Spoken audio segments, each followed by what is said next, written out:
Good morning from Seattle, Washington. Welcome to Coffee and Cosmos with Robin. My name is Robin Fritz, and today I want to talk a little bit about relationships, love, and you. Not a subject I talk about a lot in terms of back and forth relationships between people, but interesting subject for today. And I'm inviting people to type in a request for a quick reading. We're going to do a meditation and we're going to do a crystal of the week. So welcome again to Coffee and Cosmos with Robin. My name is Robin Fritz again, and I'm an intuitive and spiritual consultant and a certified past life regression specialist based in Seattle, Washington.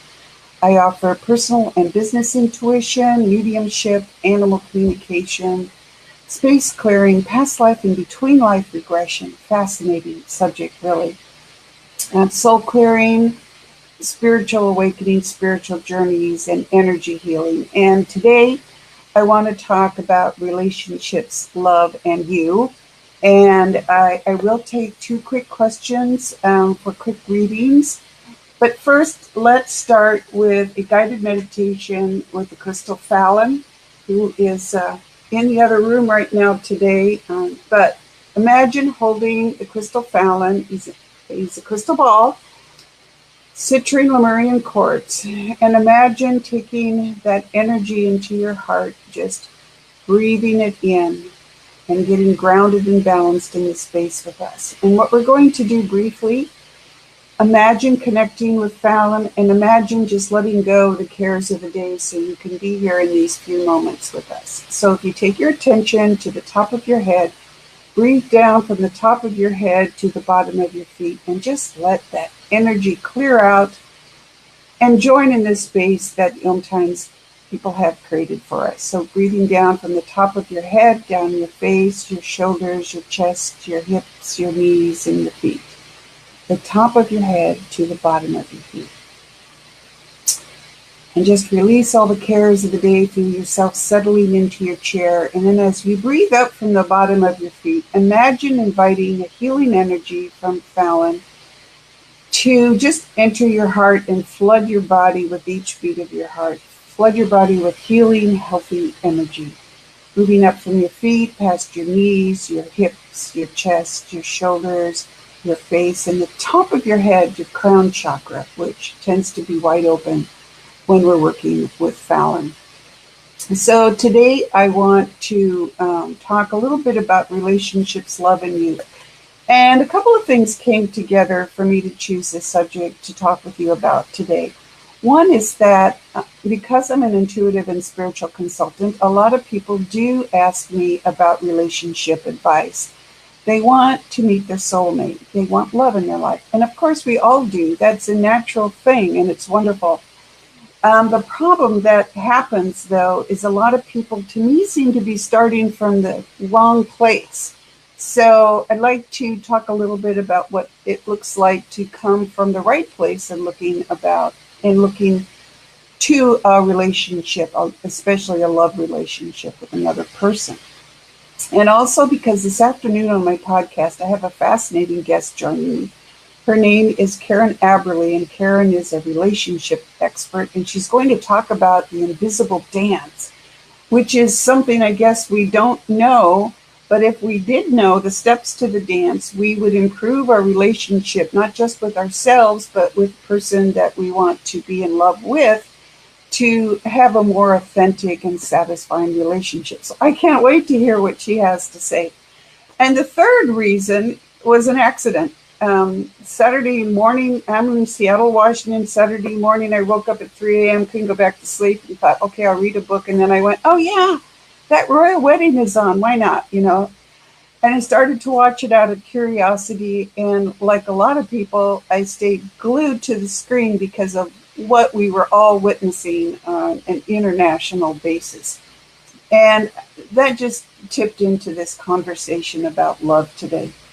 So something unusual was really happening. We can be cynical. We can say we don't know these people, and we don't. And that's fine. I don't know a lot of people right now getting married, but there are people all over the world bringing in family and friends and just planning the wedding of their dreams. And this one we all got to watch together. It was one of those worldwide events where we actually celebrated love and commitment instead of looking at a tragedy, which in itself was an awesome thing and a really great boost to the energy on the planet, right?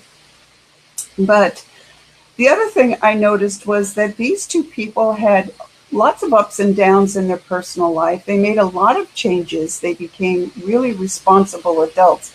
And they made a complete commitment to each other, a commitment that involved really loving each other. But to get there, they ended up having to love themselves first. And that's kind of the subject that I wanted to talk about with you today. A lot of people want to know about love and they want to find their soulmate. And number one, you have to be careful about that because my soulmates are all in animal bodies, right? So if you're looking for your soulmate, first tip is if you're looking for a human to love, then invite your spiritual team and your loving heart to reach for a human to be your soulmate. Or you'll have cats and dogs like I do, which I'm perfectly satisfied with, but I know other people would not be. But many people want a partner. They want a human partner. They want love. And some people even want to skip the dating and they want me to tell them, is this person my soulmate? And I'm like, no, I would never tell you that. I mean, first of all, I shouldn't even be seeing that. That's between you and the person that you're thinking of. But what's the fun in having somebody point it out to you? How would you believe that when it's our job to find love for ourselves? The biggest thing, though, is the lack of self-confidence and almost the feeling of lack of self-worth that people have and asking other people to help them find their soulmate. We can look at energy lines. All of us can do that together. But the biggest thing in looking for love is the same thing that I talk about all the time. We all chose our bodies to grow our souls. That's why we're here. That's why any being is here in a body, whether it's a tree, a dog, a cat, a hurricane, human, whatever it is. We're all growing our souls. And the biggest thing that we need to do to grow ourselves is to grow our souls is to love ourselves and to love ourselves first. And that's a hard one for people. We're taught that that's selfish and it's not. It's the most basic and fundamental thing that we can all do is to learn to love ourselves first. When you do that, you then have something to give to other people. You filled up yourself. You filled that empty well with self-love and harmony. And truly, it makes all the difference in the world.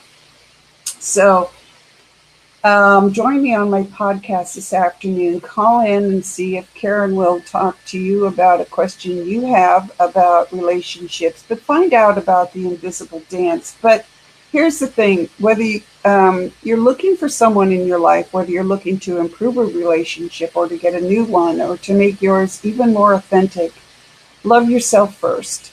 It really is important. It's the most important thing there is, because if you don't love yourself, you have nothing left to give, and there's nothing there for other people. And it's the most satisfying thing in the world, and you can do it because you're all worthy of loving yourself and of being loved. So I'm kind of trying to see here if we have questions. Oh, I'm so glad to see this. People are feeling love. Oh my gosh, Kristen. That is so awesome. You've been married to your soulmate for 13 years, with him over 20th. Oh my God. Thanks so much for sharing that. That is so awesome. I appreciate that. I'm trying to flip through here. If anybody has any questions, a quick question, intuitive insight, I'm happy to take a look at that. Your 50th birthday today. Happy birthday, Kristen. Lucky you. Let's jump to the crystal of the week this week. And I'm sorry I got distracted by life events this morning and didn't pull Fallon out. But I did grab this carnelian. And so you're going to say, Robin, why are you choosing carnelian instead of rose quartz for self-love? Rose quartz is awesome crystal for self-love. And that pink color tends to represent love for a lot of us. The carnelian is considered traditionally a root chakra, kind of a survival crystal or chakra. Carnelian is considered that level of crystal, but this particular one, not only is it heart-shaped, as you can see, but when I work with clients and when I originally bought it, it really acts more like a heart chakra stone. So that's a question for you when you're out looking for crystals or looking for crystals to support you in whatever you're looking to do. Be drawn to the crystal that's actually connecting with you more than what's written in the book, because you may find something unusual like this carnelian. But the other reason I wanted to point out carnelian to you is that it really bolsters you in self-confidence, gets you grounded and balanced. It kind of blocks out negative energy so you can fill yourself up with positive energy.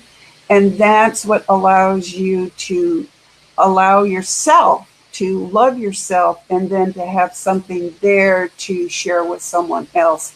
So if you're looking for love, looking to bolster what you have, or add another crystal to your connection, take a look at carnelian, because it is great for self-esteem and self-love and to support positive choices in our life. So we're doing a quick show today. Let me run through and see if there's any quick questions. Next week is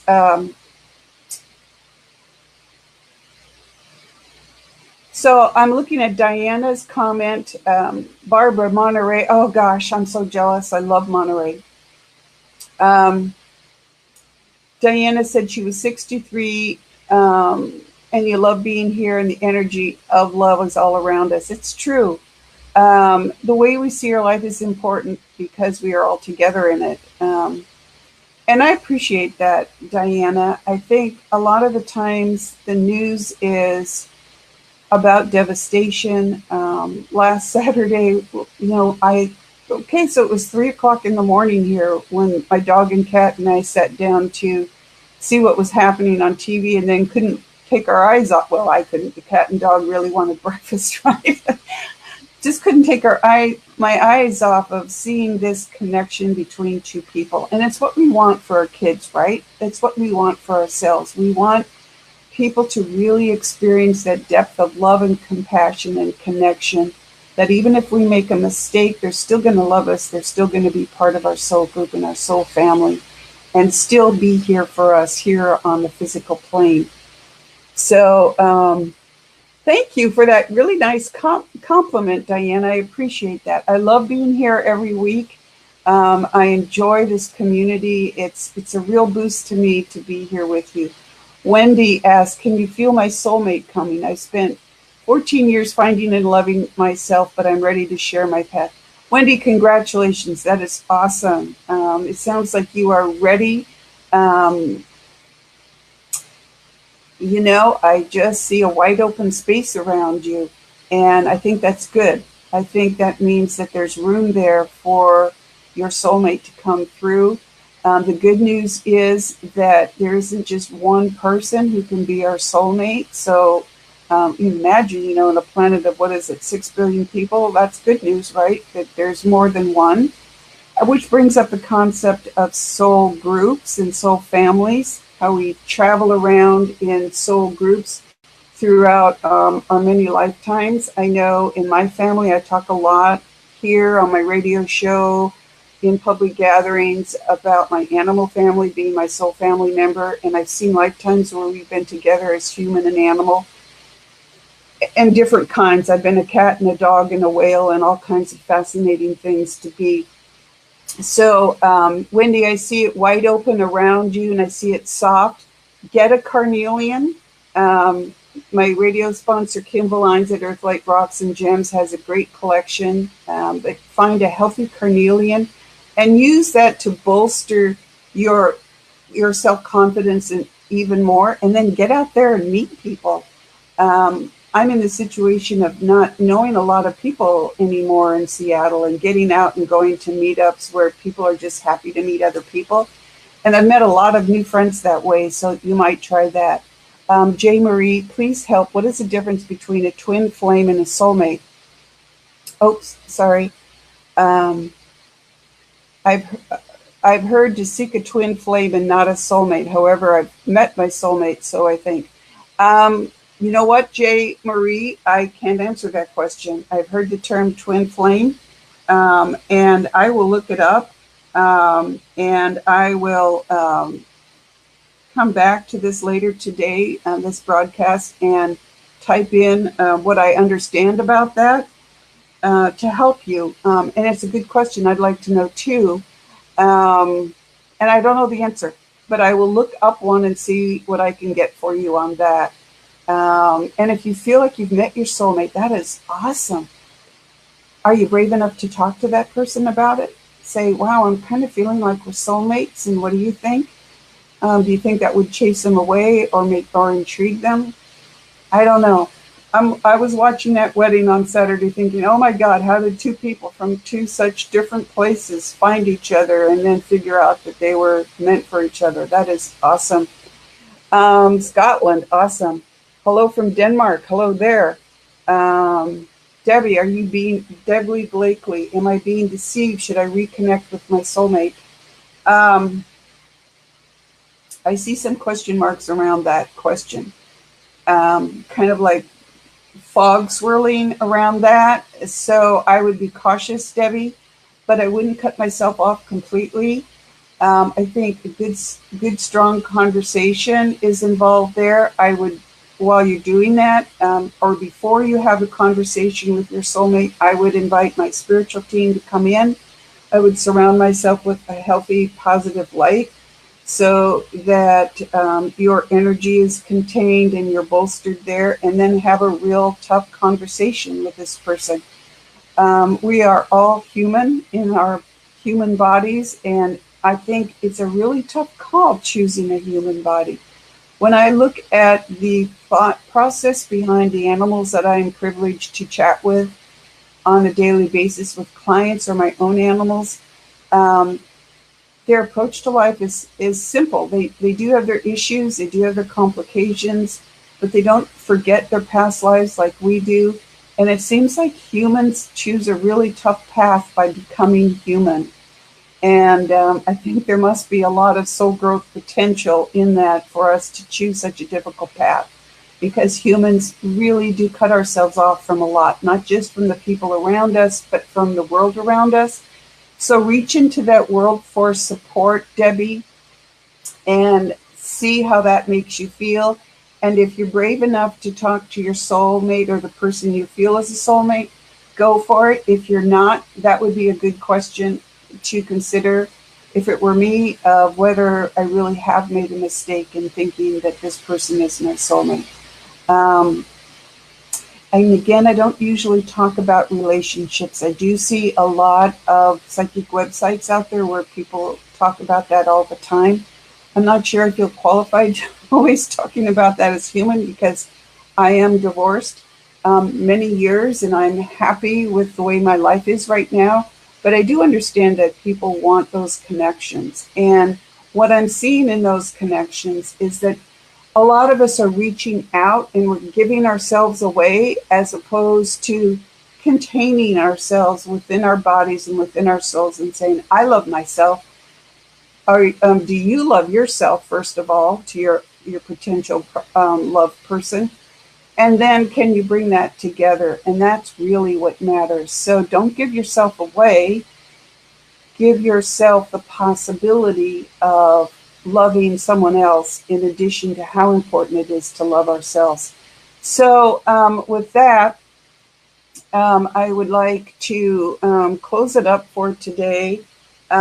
Please join, and J. Marie, I will get back to you on that twin flame question, because I've heard that a lot, don't know about it, and frankly willing to admit what I don't know about, but I will research that for you.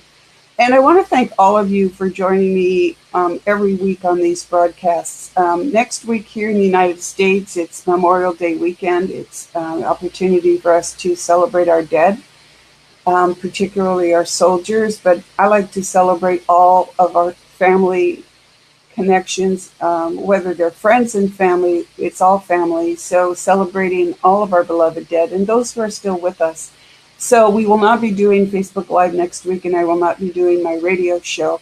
In the month of June, on the radio show, The Practical Intuitive Mind, Body, Spirit for the Real World, I will be talking a lot about, again, going back to the question that we talked about last week on my show and here on Facebook, animals, reincarnation, what happens when we die, what's next for us. It's a fascinating subject, and there's a lot to talk about. I have a lot of cool stories to share with you. So starting June 4th, which will be celebrating a year with my radio show, we'll be back about the afterlife, what it means to our current lives, and what it means to continue on our path of learning to love ourselves and thereby loving others. So I want to thank you. So Jay, you met your soulmate and married him. Okay, your card reader has you thinking you need a twin flame and not a soulmate. I will look into the difference, Jay. Oh, San Francisco, another lovely place. This is one last thing I'd like to bring up, and Jay, thanks for getting back to me, and I'm glad I saw this on here. If someone's reading a card for you, doing tarot, someone's doing astrology, or someone like me who's looking at energy threads and helping you sort through various things, we're here as advisors, as a third party for you to explore things with us. But ultimately, where you go with that is up to you, and it should be up to you. So it's great, Jay, that someone is giving you something to think about. And it's always good, especially if you trust that person. It's why we have friends. It's why we get professional advice from others when we're looking at an issue. But feel it deep in your heart and feel what it is to you that makes the difference in why are you suddenly thinking that one is better than the other. And go from there. So again, I want to thank you all for joining me today. Tune in to my radio show this afternoon, omtimes.com radio. You can listen live on your mobile or on your tablet or whatever. It's also going to be archived as usual, so it gets replayed. But we'll be talking about relationships in more depth, and maybe that question will come up as well. And if you have questions for the future, other questions and subjects you'd like me to explore here or on the radio show, please let me know. And Kristen, thank you. I try to be positive, and I really do love sharing this time with you. You were led synchronicity, okay? You had major healing from traumatic childhood and was able to clear your heart and throat chakra. Now life is rewarding you. Congratulations. That is so awesome. You've never felt as alive as you do today. Karen or Kristen, awesome. You lacked self-love initially, and learning to love yourself made your relationship better, right? So there's validation from someone who went through it with a loved one. Learning to love yourself is the most important thing. We all need improvement on that. So greetings to all of you from wherever you are. Thank you for joining me. And now let's close out. And here's a healing energy from a goddess that I work with. And she taught me this, to cross our hands on our hearts and just breathe into the palms of your hands. And remember that our palms have healing energy, like healing chakras, so to speak. And you're not, air is not, it's just a matter of just getting yourself grounded and balanced. So with your hands crossed on your heart, breathe into the palms of your hands and breathe in self-love. Just breathe it in. And now blow into the palms of your hands. And that breath just reminds you that energy is real and alive. And then cross your hands back on your heart again. It will ground you back into your body so that you can go about your day. It gives us an official close to our time together. You are all such amazing people, and it is such a privilege for me to share this time with you. I appreciate all of you. I wish you all happiness and satisfaction. And if you're looking for your soulmate, that you find him. And please share that with us because we're all here as a community loving and supporting each other. So thank you again for joining me today. I won't be here next week, but join me again in June for more talk about animals, about reincarnation, about what happens with us, and all kinds of issues about how love follows us through our many lifetimes. Take care. I appreciate you.